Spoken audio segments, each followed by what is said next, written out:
Putnam Memorial State Park, located in Redding, Connecticut, preserves the site of Major General Israel Putnam's winter encampment of 1778 and 1779. You can't miss Putnam Memorial State Park. There's a huge equestrian statue of Israel Putnam sitting right out in front. It's a 183-acre park facility that holds the distinction of being Connecticut's first state park, created in 1887. It was added to the National Register of Historic Places in 1970. Putnam Memorial State Park is a Revolutionary War historical archaeology zone. As you walk around the grounds, you're going to see many features, including some water features, some archaeological sites. As you begin your trek around the loop trail, you're confronted with a cannon and the Israel Putnam Memorial. Continue down the loop trail to the right, and you're going to find the remnants of soldiers' barracks. Each pile of rocks was a barracks. They have a few of them marked off that you can see the size that they were. Each barracks held about 12 guys.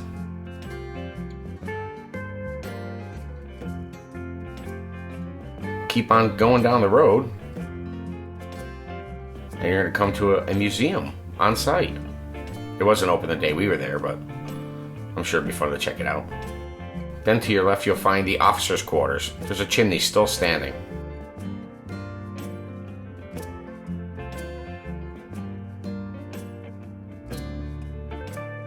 As you continue around the loop, you're going to come to a cave. It's a local legend that this cave was occupied by a Mr. Phillips, a returning Revolutionary War soldier who just decided to come live in this cave.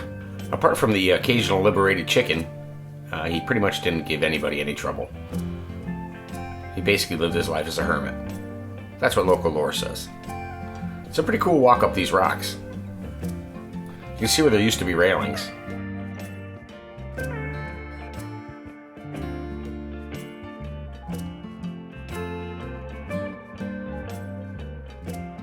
Be careful if you're trucking up and down these rocks. You do find some loose ones.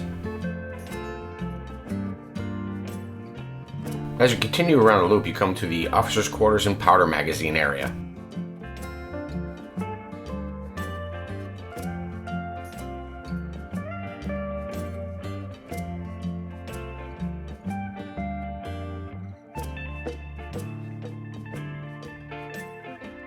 Keep on going up the hill, and you come to Joe Barlow's Circle. Now you can see there's a nice little circle of rocks here.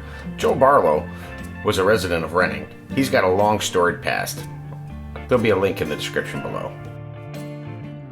Continuing along, you come to the bake ovens and the upper structures in the camp. This is where they used to do all the baking and cooking.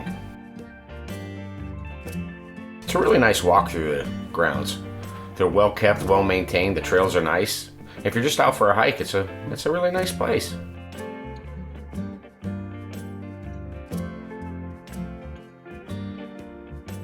Towards the end, you're going to come to this cemetery.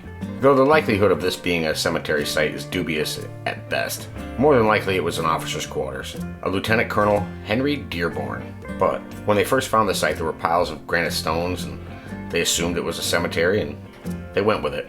As you continue along the circle, you're going to come to an offshoot to a youth camp. We didn't check that out. Then you got a little babbling brook and waterfall. Now's probably a good time to talk about what this camp is known for. This camp was known as Connecticut's Valley Forge. In the winter of 1778 and 1779, the men had had enough. There wasn't enough food, there wasn't enough clothing. They're like, we're out of here. So they started marching towards Hartford to complain and protest. Israel Putnam rode out, gave a miraculous speech, and got the men to come back. So all's well that ends well. All in all, this is a beautiful park. Definitely worth your time checking it out. If you're in Redding, or you want to make a special trip, you're definitely going to want to check out Putnam Memorial. It's a really nice park. And it's Connecticut's first, 1887.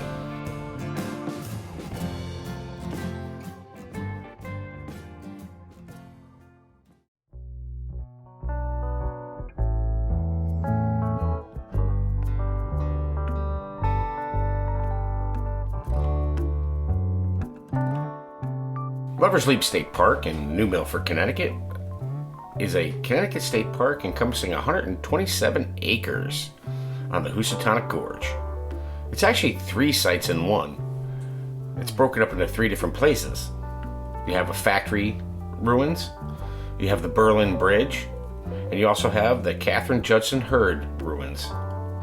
As you come out of the parking lot area, you come upon these awesome signs which really tell you everything that's going on in this park. As soon as you leave the information signs, if you look to your left, you'll find the factory trail. Head down there and you'll find the remains of the Bridgeport wood finishing mill. It ran from 1881 through 1927. It was a large water-powered mill on the banks of the Housatonic River. As you walk through the area, you get a feeling for how large this mill was. It was quite large.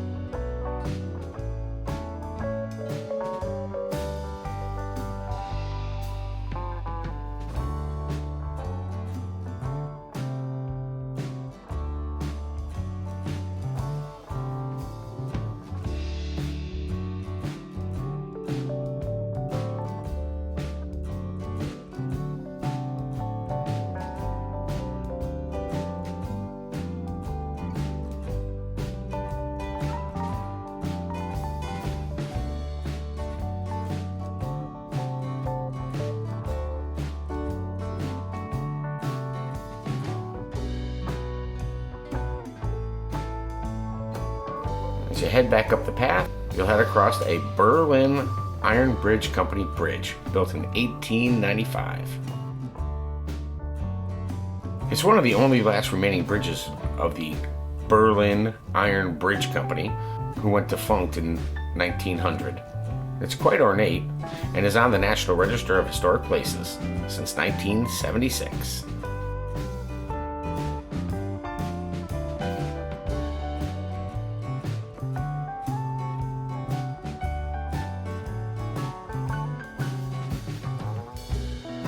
After you cross the Berlin Bridge, you're going to head up a steep grade to the area that gives the park its name, the Lover's Leap.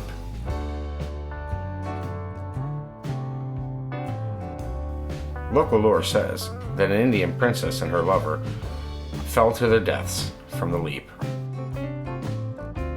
This is probably a pretty dubious claim, considering there are several instances of the Lover's Leap lure in history. But it's a nice story, and it's a beautiful valley. The Housatonic River Gorge is gorgeous.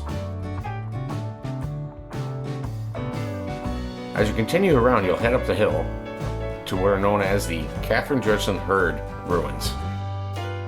This 52 acres of the park was owned by Catherine Judson Hurd. On the property was a cottage-style house, a castle, a tea room, and many other features. The ruins are still located here today. They're covered in vines and actually quite cool to look at. The castle must have been huge. Unfortunately, all these structures were taken by fire at one time or another. The castle was destroyed in 1988, and in 1995 the Tudor house was destroyed. Sad, really, but there are remnants that you can walk through and see. Catherine Judson Hurd gave the property to the state of Connecticut in 1971.